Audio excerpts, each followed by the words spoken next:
I am Jenna Bosonko, and this is QTV News coming to you live from our studios along Caraba Avenue. Thanks for joining us. Here are the main local, international and sports news headlines. As the debate on the State of the Nation address begins, the Vice President, Dr. Aissatou Touré, on Monday assured National Assembly members, among other things, that the proposed civil service pay and grading structure will be presented to Cabinet in its next sitting. A diaspora mentorship program to capture the developmental potential of migration has been implemented by the International Organization for Migration in coordination with the Ministry of Foreign Affairs. Reverend John Nicholas Correa, CSSP, was priestly coordinated on Saturday by the Diocesan Rada Coordination Committee of the Catholic Diocese of Banjul. In international news, today, October 4th, 2021, marks Lesotho's 55th independence anniversary. In sports news, QCT's under 15 and under 18 sides both made it to the final of the QCT Youth Cup semi-finals ties over the weekend. Those were the main headlines, and now the news in detail. Do stay with us.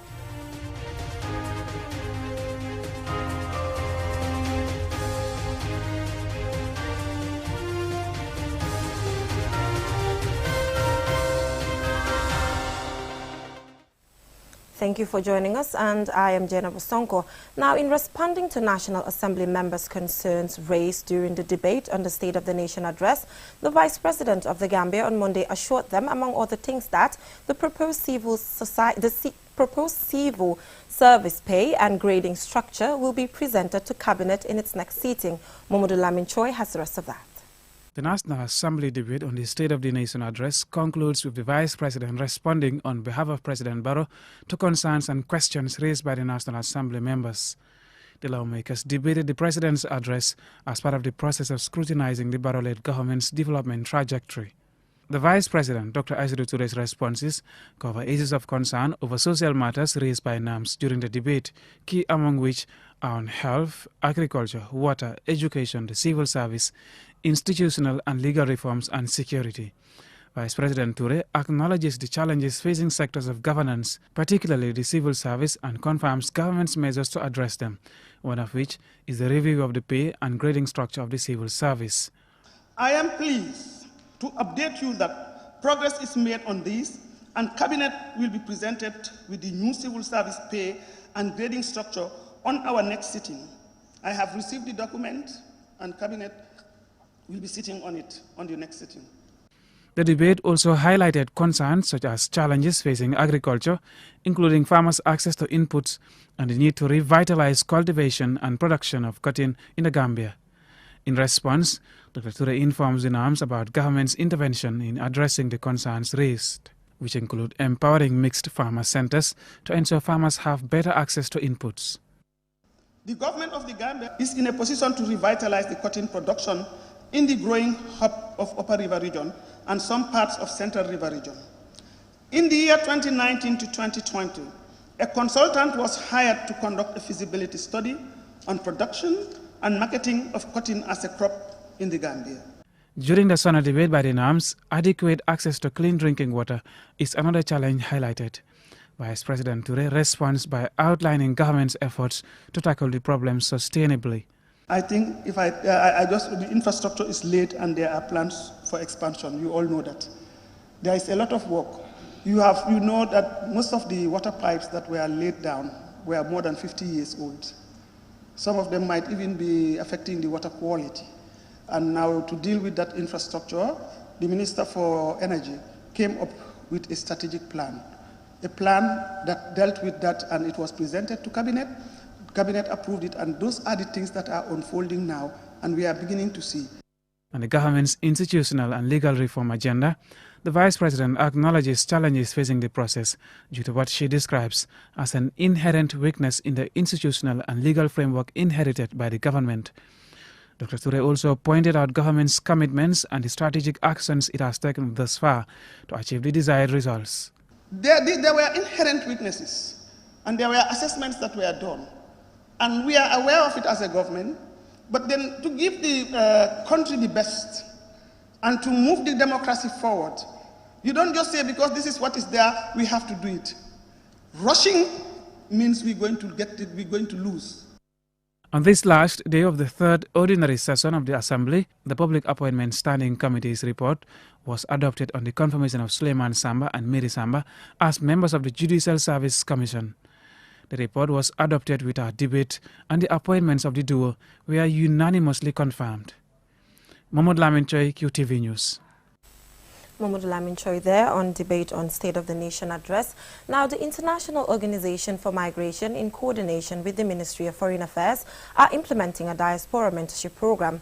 As Alucise reports, the project is part of a wider effort by the government of the Gambia through the Ministry of Foreign Affairs and IOM to capture the developmental potential of migration. The diaspora is a critical contributor to the development of the country through transfer of remittance, skills, knowledge, innovation and technology. In 2018, President of the Republic, Adama Barrow, described the diaspora as the eighth region of the country. This has been further manifested by his continuous call for the diaspora to return home and contribute to the development of the country. And this event, organized by IOM in partnership with the Ministry of Foreign Affairs, seeks to achieve that. The one-month diaspora mentorship program, dubbed Engaging Diaspora as Mentors for Development, is implemented under a project supporting local and economic development in the Gambia, which is funded by the government of Italy through the Italian Agency for Development Corporation. The project aims to promote local economic development, diaspora involvement and engagements in countries of origin, youth empowerment and creation of employment opportunities for youth as ways of mitigating irregular migration. At the orientation meeting on Monday, Suleiman Umar Njai, Permanent Secretary 1 at the Ministry of Foreign Affairs, said the government of the Gambia recognizes the increasing critical role of the diaspora in promoting sustainable development, hence the creation of the Diaspora Directorate. Gambians at home and abroad are the single most important assets of the country. The collective ability to effectively harness our human resources and capital, both at home and abroad, for national development is, therefore, the key to our development as a nation, being a resource-constrained country. Established in 1951, IOM is the leading intergovernmental organization in the field of migration and is committed to the principle that human and orderly migration benefits migrants and society. Stephen Matete, Program Manager, Migration Management Unit at the IOM's Gambia office, said his office has been supporting the Gambia government to mainstream migration into existing and planned development policies at both the national and local levels. With that, we can be able to match that skill with the gap that is existing in the country, and it can be addressed. And that is where this particular engagement process we are here for the next 1 month period of time we are going to be working on. The institutions identified to roll out this program are the Ministry of Foreign Affairs, the Ministry for Youth and Sports through the National Youth Council, and the Ministry for Health. The technical areas are Diaspora Engagement Expert for the Gambia Diaspora and Migration Directorate, Organizational Management Expert for Youth Associations, and Mental Health and Psychological Support Experts. Ahmad Jeng, a Sweden-based Gambian, is one of the mentors designated to provide skills and knowledge transfer to the Gambian Diaspora Directorate at the Ministry of Foreign Affairs, International Cooperation, and Gambians Abroad.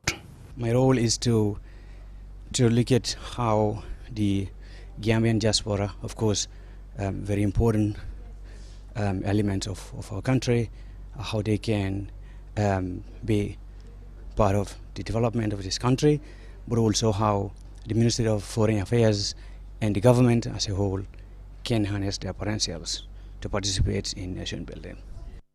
It is reported that over 200,000 Gambians currently live in the diaspora. The mentors are expected to organize training sessions in their area of expertise, develop a work plan, and create relevant training materials during their 1 month stay in the country. Reporting for QTV News, I am Alucise. Reverend John Nicholas Corrier, CSSP, was priestly coordinated on Saturday by the Diocesan Ordination Committee of the Catholic Diocese of Banjul at St. Kitto's Parish Church in Bakote. Omar P. Jallo has the rest of that. Since its establishment and for more than 60 years, the Catholic Diocese of Banjul was led by foreign bishops. Interestingly, a son of this land, namely the Reverend Jibril Mendy, was ordained as the first Gambian bishop of the Roman Catholic Diocese in the country on 30th November 2017. On 2nd October 2021, an other son of the Gambia, took his oath to occupy the position of a priest at the St. Kizito's Priest Church in Bakote. Delivering the homily, the Most Reverend Dr. Jibril Mendy, Bishop of the Catholic Diocese of Banjul, who animated the Mass, thanked Priest Korea for his commitment to the work of God. Bishop Mendy also acknowledged the participation of every individual, as well as companies, organizations and volunteers for their support and commitment to the success of the event. Many people, including some of you here, often wonder, what do priests do apart from celebrating the sacraments? Many believe that priests are called and trained just to preach and just to celebrate the Mass, which is an easy thing to do. Anybody can do it after waking from sleep. But that is not a true and accurate understanding of the priesthood and ministry in the church. For every priest is called and ordained and configured after the person of Christ Jesus to be God's servant and to respond to the spiritual and human needs of God's people. Reverend Father Samuel Udogbo, a priest assigned to the Gambia, said what makes Priest Korea's ordination a special historic event is that the Diocese of Banjul today is under the guardianship of a son of the Gambia. It's good that the number of priests in the Gambia are increasing. I think that is what exactly we need, because the Gambia, as I always say to the Gambian people, are really behind in terms of priests. So Father John Korea, CSSP, joining the College of Priests today is an opportunity for the Gambia to celebrate. And as we have heard in the church, it's important that young Gambians follow suit. The newly ordained priest, Reverend Joel Nicholas Korea, said he is a shepherd of the people of God and is ready to serve everyone, adding that with the help of other priests, he will endeavor to reach out to everyone and that his office is open to all. Being able to witness this day after many years of studies, I am very grateful and I thank God, my family, my friends. I am grateful to all and I thank God for all of them. Reverend John Nicholas Korea was born on October 10, 1990 in Fajikunda in the Kanifing municipality. He received his sacrament of baptism as an infant on the 17th October 1990 and his first Holy Communion in 1997 at St. Charles Luanga Parish in Fajikunda. He received the sacrament of confirmation on 16 July 2006 at St. Kizito's Priest Bakote. Reverend Korea possesses a Bachelor's of Arts degree in Philosophy and Social Sciences at the Spiritan University College in Ghana, obtaining a higher diploma in theology at the Spiritans International School of Theology in Nigeria and a Master's of Arts degree in theology at the Duquesne University in Spitzburg in USA. On Saturday, 3rd October 2021, the new priest animated his first Mass as a priest at the St. Kizito's Parish Church in Bakote. Reporting for QTV News, I am Omar Pijal. Well, congratulations to Reverend John Nicholas Korea, CSSP, and thank you to the Ordination Committee as well. So we will now go for a short commercial break, and when we come back, we have some more local news stories, international as well as sports. Do stay tuned.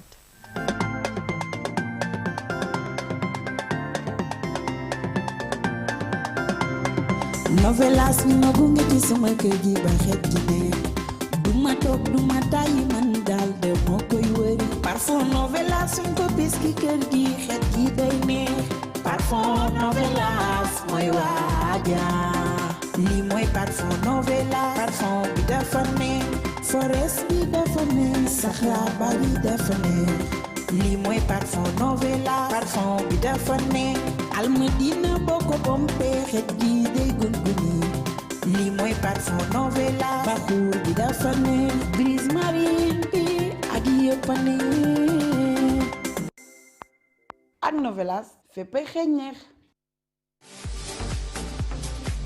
Special DTT promo. Xcav Gambia is giving away the DTT decoder for $999 from $2,040 to $999. Yes, more than 50% discount and less than $1,000. You get a brand new DTT decoder by Xcaf plus free 1-month subscription, including free installation. With Xcaf DTT decoder, get to watch all Gambian local channels and international channels such as news, sports, telenovelas, Senegalese channels, and a lot more. Monthly subscription to continue watching international channels is only $450 during this promotion period. This massive promotion ends December 31st, 2021. Rush now to get the DTT decoder for $999. Visit our office at Hendon Court Building, former Dream Park in Senegambia, or through authorized agents near you. For more info, call 446-1060, 446-1061.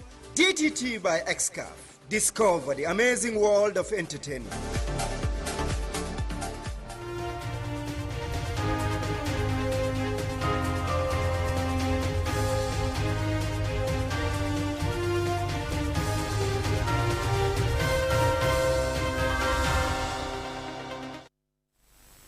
Welcome back from that short commercial break. If you're just tuning in, this is QTV News. We are still focusing on local news stories. Now, World Animal Day is observed annually on October 4th to raise awareness about improving animal welfare across the globe.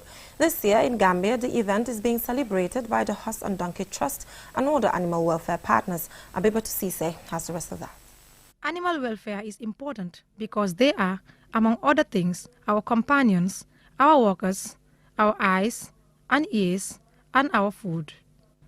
Around the world, there are many animals suffering from being used for entertainment, medicine, fashion, scientific experiments, and as exotic pets. Some animals have been domesticated, while others remained in the wild. At the Animal Health and Welfare Center in Makasutu, the manager of the Gambia Horse and Donkey Trust, Lang Baba Sise, highlights the importance of animals, saying they play a significant role in the development of agriculture in the country. And he explains the importance of celebrating this day. Animals are very important into our agriculture in the Gambia, even it's not in the Gambia. So we select this day to celebrate it so that we can remember about the animals, they are benefiting, because the agriculture cannot go without the animals in this country this moment. So to select this day globally, to celebrate it, that is very good, and to remind others also how to take care of their animals. All the animals in the ecosystem coexist to balance nature's ecology. Dr. Keba Dafe, an animal welfare advocate, commends the Gambia Horse and Donkey Trust for their service towards animal welfare and protection in the country. He calls for people to take animal welfare seriously. It's unfortunate to say that the welfare of our working animals leaves much to be desired. We still have a lot of work to do. And it is in this vein that we think our venerable imams can play a role in creating awareness about animal welfare and religion. Bakambay, the Imam of Lamen Mosque, spoke about the importance of having mercy towards animals in line with religion. Nit ñi wara xam rab yi ban important lañ am ci seen dund. It is important to know the importance of animals so we can coexist in peace. God gave animals brains, but they cannot speak like humans. Some people overburden their animals to a point where they cannot move, sometimes accompanied by beating. We should remember that animals can feel and should therefore exercise mercy. World Animal Day also ensures that efforts continue to provide animals with better rescue shelters, launch better animal welfare programs, and raise funds for such initiatives, all geared towards their protection and conservation. For QTV News, I am Abibatu Sise. The Horse and Donkey Trust there marking World Animal Day. Now let's take a look at stories beyond our borders.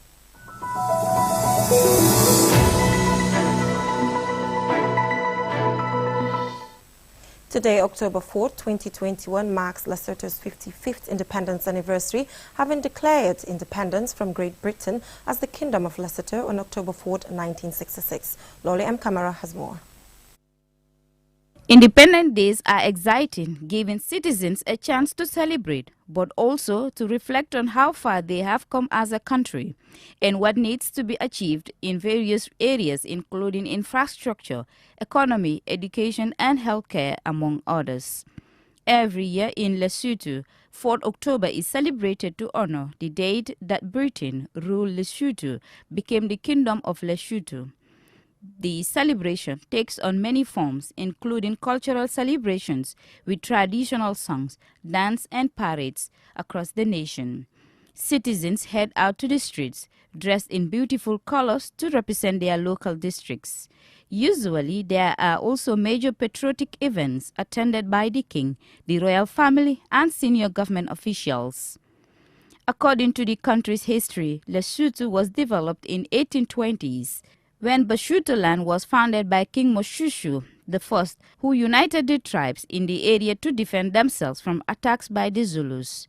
In 1868, Basotholand was threatened and found itself in a territorial dispute with the white invaders from what was called the Orange Free State. This prompted King Moshoeshoe to turn to the British for help, which meant Basotholand was made a British protectorate before gaining colony status in 1884. The country has a population of just over 2 million and is surrounded by South Africa. Lesotho has earned the title Africa's Kingdom in the Sky, as the whole of the country is above 1,000 meters in elevation. Between 1959 and 1960, Basotholand was granted its first elected legislature. As a result of the general elections in 1965, the leader of the Basotholand National Party, Chief Joseph Libwa, became the first prime minister of the country, with Moshoeshoe II as king.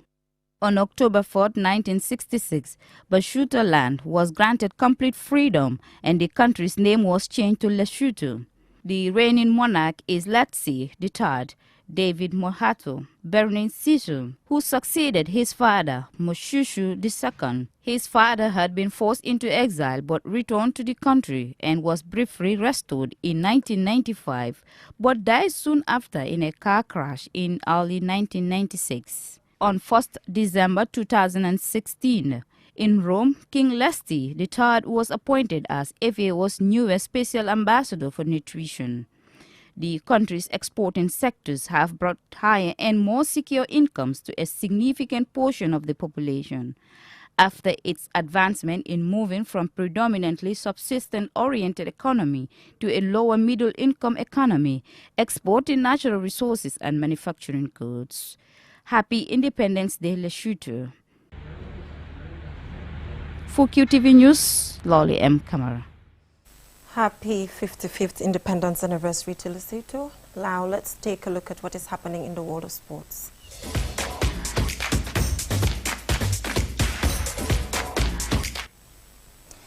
The QCell Youth Cup has reached the final after intriguing semi-final ties over the weekend. Q City's under-15 and under-18 sides both made it to the final, while Medina United's under-15s and GYFA's under-18s progressed after their respective victories in the semi-finals.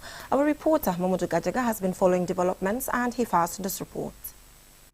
Two of the favourites in the competition, Q City and Golden Youth Football Academy, met in the semi-finals of the QCell Youth Cup in the under-15 category on Saturday, in what turned out to be an exciting encounter. Q City took an early lead just 30 seconds into the game, with Adama Job scoring the opener. Jibril Mane added a second goal before Bala Musa Sane pulled one back for Golden Youth Football Academy. Q City sealed the victory after an awful goalkeeping error by Gaifas Suleiman Sane, giving Jibril Mane the chance to complete a brace. Jibril Mane was excited at having scored a brace. Okay, for contano de that. Okay, masota memo for la kotang. La for effort the art la proof final of an yeah. We know like la for we know that man. In the final, Q City will face Medina United, who defeated Quantum FC 1-0 in Sunday's under-15 semi-final match. In Saturday's other semi-final at the under-18 category, Q City won 2-1 in dramatic fashion against Medina United. sealing their victory with almost the last kick of the game. Malanding Bojang had a fine run on the right before smashing his shot towards goal, which was turned into the net for an own goal. Before that dramatic conclusion, Medina United had recovered from the shock of conceding the early goal to claw their way back and level the scores at 1-1. Sang Mendy, the Medina United coach, described the defeat as hurtful and added that it was a learning process for his team too. You can say it's heartbreaking, but this is the nature of the game. You can't run away from things like this. It would have been a different result if we have taken all our chances, like the opponent did, but it's a good learning curve for us. Golden Youth Football Academy's under-18 side progressed to the final after a penalty shootout victory against Hans FC, following a goalless draw in regulation time. Mamudu Gajaga, QTV News. Looking forward to the finals. Now, Gambian players in the European leagues were on target this weekend. Scorpions forward Asan Cisse scored 4 goals for FC Zurich in their 6-2 win over FC Sion. Musa Barrow scored and assisted twice for Bologna. Our reporter Mabudu Gajaga has been monitoring this and he fastened this report. Gambian international Asan Cisse is in spectacular form for FC Zurich this season, scoring 7 goals and providing 4 assists. He scored 4 goals against FC Sion on Saturday in their 6-2 thrashing of FC Sion in the Swiss Super League. The victory moved FC Zurich to 3rd place in the league on 17 points, 2 points behind leaders Basel and equal with 2nd place Young Boys. Asan Cisse will travel to Morocco to join his teammates as the Gambia takes part in a training camp in which they will play friendlies against Sierra Leone, Sudan and Morocco's CHAN winning team to prepare them for the Africa Cup of Nations in Cameroon.